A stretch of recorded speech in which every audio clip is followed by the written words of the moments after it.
pada kesempatan kali ini, di sini saya akan menjelaskan dan membahas tentang teori belajar behavioristik dan kognitif, di mana materi ini sangat penting karena membantu kita memahami bagaimana proses belajar terjadi pada peserta didik. Sebagai calon pendidik, kita tidak hanya bertugas menyampaikan materi, tetapi juga memahami bagaimana siswa menerima, mengelola, dan merespon informasi yang diberikan. Setiap siswa memiliki cara belajar yang berbeda, sehingga pemahaman terhadap teori belajar menjadi dasar dalam menentukan strategi pembelajaran yang efektif. Nah, dengan memahami teori behavioristik dan kognitif, kita dapat menciptakan proses pembelajaran yang tidak hanya berfokus pada hasil akhir, tetapi juga memperhatikan proses belajar siswa secara menyeluruh, sehingga pembelajaran menjadi lebih bermakna dan berdampak jangka panjang. Nah, di sini saya akan menjelaskan pengertian behavioristik, di mana teori ini menjelaskan bahwa belajar merupakan perubahan perilaku yang dapat diamati secara langsung, di mana perubahan perilaku ini terjadi sebagai hasil dari interaksi antara stimulus dan respon, di mana stimulus merupakan rangsangan dari lingkungan, sedangkan respon adalah reaksi yang diberikan oleh individu. Dalam teori ini, proses internal seperti pikiran atau perasaan tidak menjadi fokus utama, karena yang diukur adalah hasil yang tampak. Selain itu, teori ini juga menekankan bahwa lingkungan memiliki peran yang sangat besar dalam membentuk perilaku belajar seseorang. Nah, sebagai contoh, jika seseorang siswa terbiasa diberi latihan soal secara rutin, maka ia akan menunjukkan peningkatan kemampuan dalam menjawab soal tersebut sebagai bentuk perubahan perilaku belajar. Adapun tokoh dan konsep dari teori behavioristik, di mana salah satu tokoh utama dalam teori behavioristik adalah Behav Skinner, di mana ia mengemukakan konsep operant conditioning, yaitu proses belajar yang terjadi melalui pemberian penguatan atau reinforcement, di mana penguatan terbagi menjadi dua, yaitu penguatan positif dan penguatan negatif. Penguatan positif berupa pemberian hadiah atau pujian, sedangkan penguatan negatif berupa penghilangan sesuatu yang tidak menyenangkan. Tujuan dari penguatan ini adalah untuk meningkatkan kemungkinan munculnya perilaku yang diinginkan. Sebaliknya, jika perilaku tidak diberikan penguatan, maka perilaku tersebut cenderung akan menghilang. Dalam praktiknya di kelas, guru dapat memberikan apresiasi kepada siswa yang aktif, sehingga siswa lain juga termotivasi untuk menunjukkan perilaku yang sama. Selanjutnya, ciri dan kelebihan dari teori behavioristik. Ciri utama dalam teori behavioristik adalah berfokus pada perilaku yang dapat diamati dan diukur. Selain itu, teori ini menekankan pentingnya latihan, pengulangan, serta pembiasaan dalam proses belajar. Kelebihan dari teori ini adalah mudah diterapkan dalam pembelajaran, terutama dalam pembentukan kebiasaan dan keterampilan dasar. Misalnya, dalam pembelajaran membaca, menulis, dan berhitung, latihan yang terus-menerus akan membantu siswa menjadi lebih terampil. Selain itu, teori ini juga efektif dalam membentuk sikap disiplin, seperti datang tepat waktu, mengerjakan tugas, dan mengikuti aturan kelas. Dengan demikian, teori behavioristik sangat relevan digunakan pada tahap awal pembelajaran. Nah, selanjutnya kekurangan dari teori behavioristik. Di sisi lain, teori behavioristik juga memiliki beberapa kelemahan, di mana teori ini kurang memperhatikan proses mental siswa, seperti kemampuan berpikir kritis, kreativitas, dan pemahaman mendalam. Akibatnya, siswa cenderung menjadi pasif dan hanya mengikuti instruksi tanpa benar-benar memahami materi. Selain itu, ketergantungan terhadap penguatan seperti hadiah atau pujian dapat membuat siswa kurang memiliki motivasi intrinsik. Siswa belajar karena ingin mendapatkan reward, bukan karena kesadaran akan pentingnya belajar itu sendiri. Oleh karena itu, guru perlu mengombinasikan teori ini dengan pendekatan lain agar pembelajaran tidak hanya berfokus pada perilaku tetapi juga pada pemahaman. Selanjutnya, pengertian dari teori kognitif. Berbeda dengan behavioristik, teori kognitif memandang belajar sebagai proses mental yang terjadi dalam diri individu. Belajar melibatkan aktivitas seperti berpikir, memahami, mengingat, dan memecahkan masalah. Dalam teori ini, siswa dianggap sebagai individu yang aktif dalam membangun pengetahuannya sendiri. Informasi yang diterima tidak langsung disimpan, tetapi diolah terlebih dahulu berdasarkan pengalaman dan pengetahuan yang sudah dimiliki. Sebagai contoh, ketika siswa mempelajari konsep matematika, mereka tidak hanya menghafal rumus, tetapi juga memahami bagaimana dan kapan rumus itu digunakan.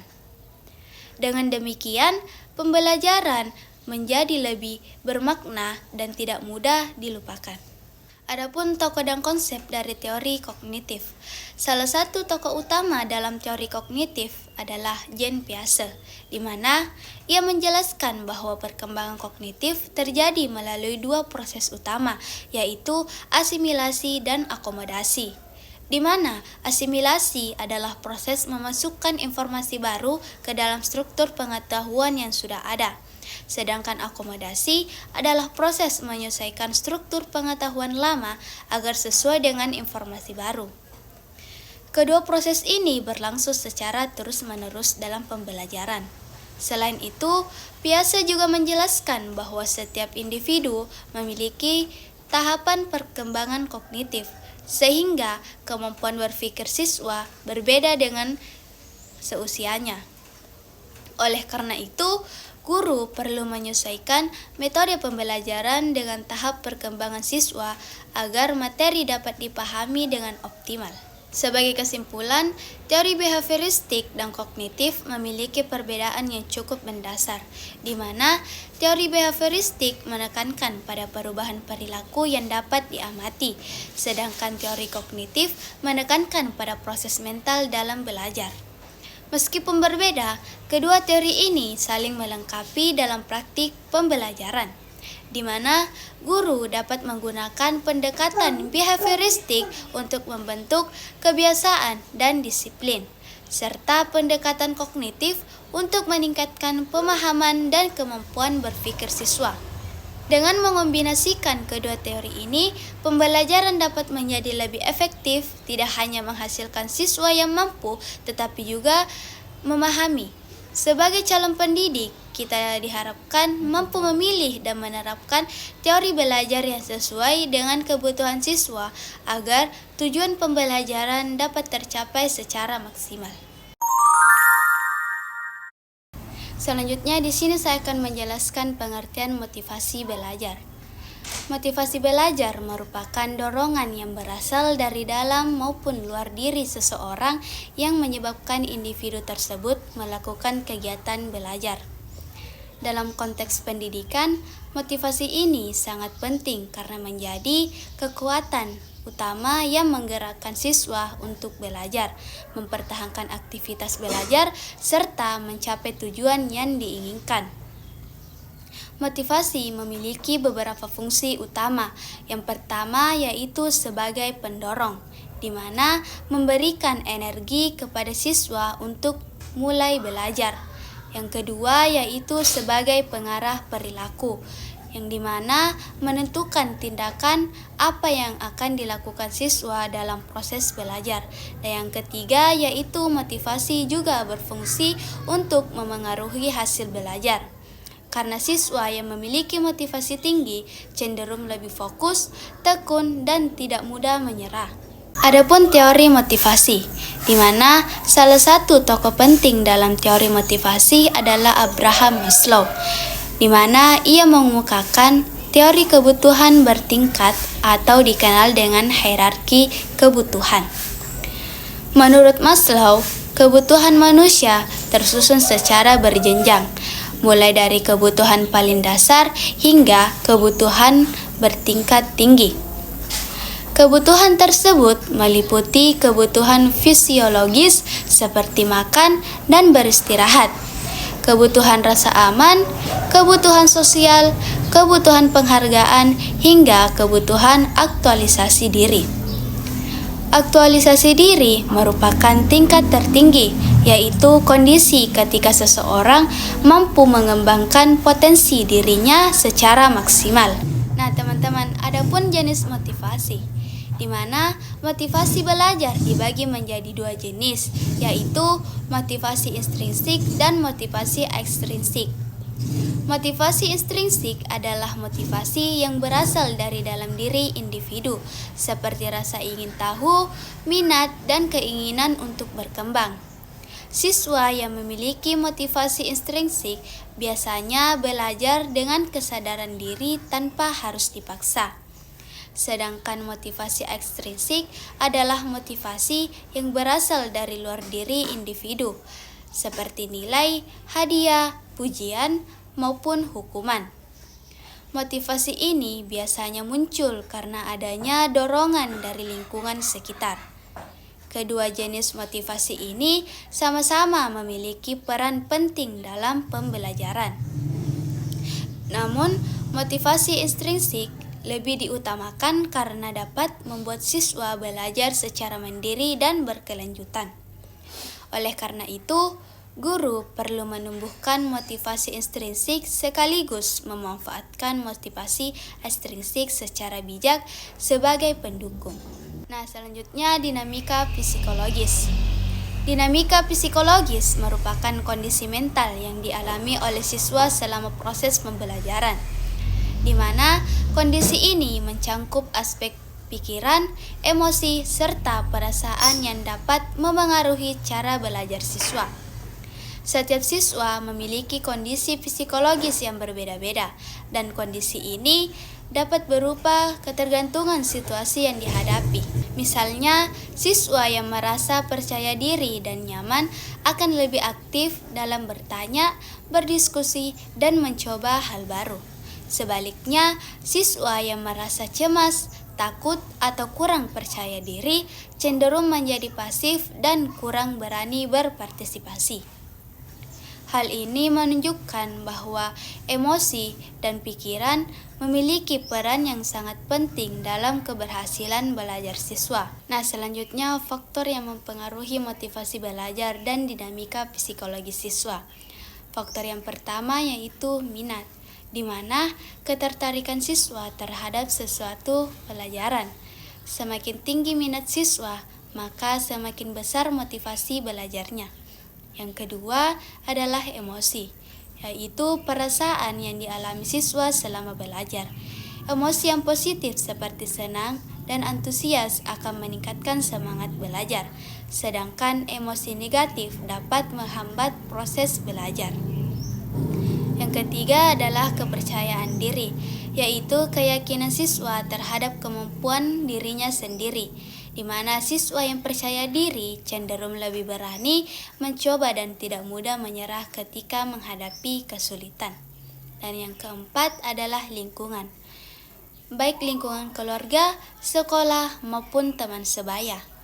Lingkungan yang mendukung akan memberikan dorongan positif bagi siswa untuk belajar. Semua faktor ini saling berkaitan dan berpengaruh terhadap motivasi serta kondisi psikologis siswa. Adapun teori pendukung, selain teori dari Abraham Maslow, terdapat juga teori motivasi dari David M. Celan, di mana ia menjelaskan bahwa salah satu faktor utama dalam motivasi adalah kebutuhan akan prestasi atau need for achievement, di mana kebutuhan ini merupakan dorongan dalam diri seseorang untuk mencapai keberhasilan dan menunjukkan kemampuan terbaiknya. Siswa yang memiliki kebutuhan prestasi biasanya akan berusaha lebih giat, menentukan target, serta tidak mudah menyerah dalam menghadapi tantangan. Selain itu, mereka juga cenderung memiliki rasa tanggung jawab yang tinggi terhadap tugas yang diberikan. Dalam pembelajaran, guru dapat menumbuhkan kebutuhan prestasi ini dengan memberikan tantangan yang sesuai, memberikan umpan balik, serta memberikan apresiasi terhadap usaha siswa. Nah, dengan demikian, motivasi belajar siswa dapat meningkat dan berdampak pada hasil belajar yang lebih optimal. Sebagai kesimpulan, motivasi belajar dan dinamika psikologis merupakan dua aspek yang sangat penting dalam proses pembelajaran, di mana motivasi berperan sebagai pendorong utama yang membuat siswa mau belajar, mengarahkan perilaku belajar, serta memengaruhi hasil yang ingin dicapai. Sementara itu, dinamika psikologis berkaitan dengan kondisi mental, emosi, dan perasaan siswa yang dapat mendukung atau justru menghambat proses belajar. Itulah tadi teman-teman penjelasan dari saya tentang dua materi terkait teori behavioristik dan teori kognitif dan dinamika psikologis siswa. Sekian dari saya. Assalamualaikum warahmatullahi wabarakatuh.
Itulah tadi teman-teman penjelasan dari saya tentang dua materi terkait teori behavioristik dan teori kognitif dan dinamika psikologis siswa.